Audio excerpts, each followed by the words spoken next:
आप सभी सुनने वालों को मेरा प्यार भरा नमस्कार। कल की कहानी में, ये कहानी नहीं, ये सिर्फ मेरी बचपन की यादें हैं जो अब धूमिल पड़ती जा रही हैं। इसीलिए सोचा इन धूमिल होती यादों को कुछ शब्दों में पिरो लिए जाएं।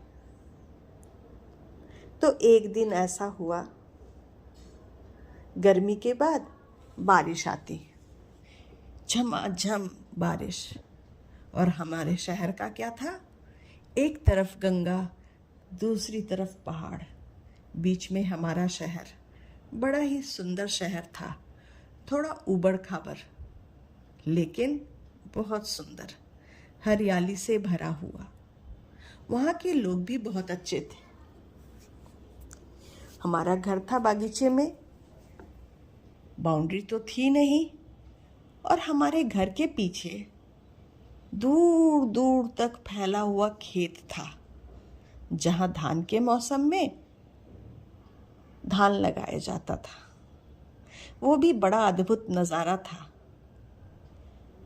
जब औरत, बच्चे, बूढ़े, जवान, मर्द सभी कोई सिर के ऊपर तिकोना सा पन्नी बनाकर अपने सिर को बचाते।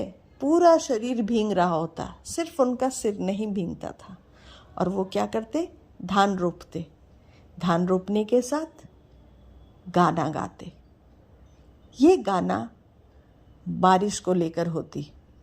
भाषा से अनजान, भाषा हमें समझ नहीं आती थी, लेकिन बहुत अच्छा लगता था।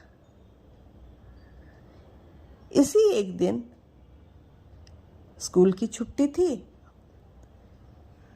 मेरा मन हुआ हम भी खेत में जाकर थोड़ा धान बोए। माँ थी, माँ को बोला, माँ खेत में जाएं? माँ बोली, जाओ, बारिश हो रही है, ठीक से जाना। देखने में तो ऊपर से सब कुछ बहुत अच्छा लगता था। बारिश है, खेत है, हरियाली है, सब कोई भींग भींग कर धान बो रहे हैं, बड़ा मज़ा। लेकिन असलियत क्या थी, उस कीचड़ से भरे खेत में जब बारिश होती थी, बिल से चूहे, मकोड़े, सांप सभी निकलते थे। और इन खतरों को पार करके ये लोग धान बोते थे। छोटी थी, कुछ पता नहीं था। गई, मन किया धान बोने का। इधर देखा, उधर देखा। एक बच्चे को बोला, हमको भी काम करना है। सब कोई काम रोककर हमको देखकर हंस रहा था। सभी हंस रहे थे। बगल में एक खड़ी औरत बस 2 बीज धान का दिया, बोला, लो बो। जैसे ही खेत में कीचड़ में उतरी, पैर मानो कीचड़ के अंदर चला गया। इतना डर लगा कि अब तो धरती के अंदर। लेकिन फिर सब अच्छा लगा। 2-4 धान के बीज थे, वो बोए, बाहर निकल गई। लेकिन उस 2-4 धान के बीज को बोने में मेरे पैर गंदे, मेरे हाथ गंदे, कपड़े गंदे, सब कुछ। दीवार को फलांग कर घर आ गई। बाथरूम जाकर अच्छे से नहाया धोया और लगा, चलो आज तो मज़ा आ गया। कहानी सुनाने भाइयों को, कहानी सुनाने माँ को और पापा को। पापा सख्त थे, लेकिन हुआ क्या, उस दिन कुछ नहीं बोले।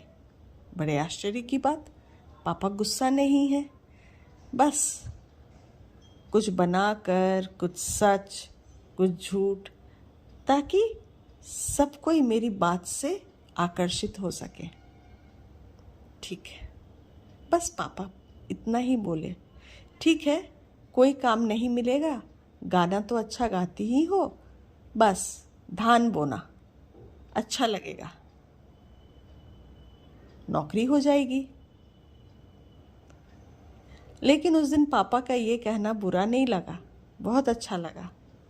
पापा के बात में थोड़ा गुस्सा तो था, लेकिन पापा ये भी चाह रहे थे चलो देखते हैं ये क्या करती है।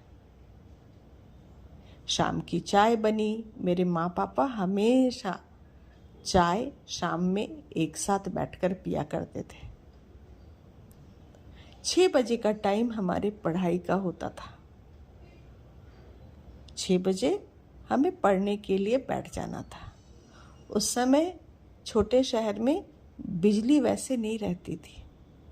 अगर जाती तो 1-2 घंटे 3 घंटे के लिए चली जाती। तो जलता था हमारे यहाँ लालटेन और लैंप। हम लैंप की रोशनी में हम 4 भाई बहन 2 लैंप लेकर 2 भाई बहन एक साथ और 2 भाई एक साथ हम लोग बैठ के पढ़ते थे। उस दिन बहुत मन लगा पढ़ने में, बहुत अच्छा लगा। सबको इम्प्रेस जो करना था, बहुत अच्छा लगा।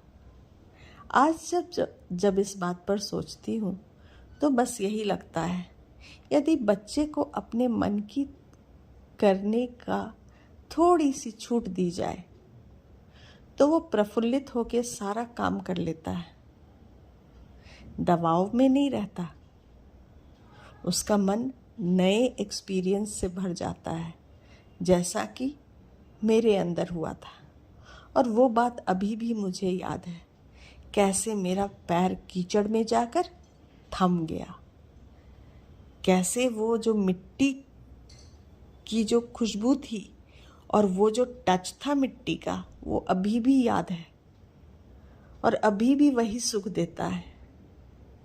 बड़ा कठिन है अनाज उगाना, बहुत कठिन है किसान वाले काम करना।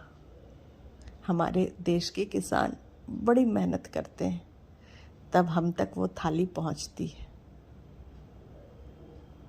शुक्रिया। आज की बात इतनी ही, कल और आगे। धन्यवाद।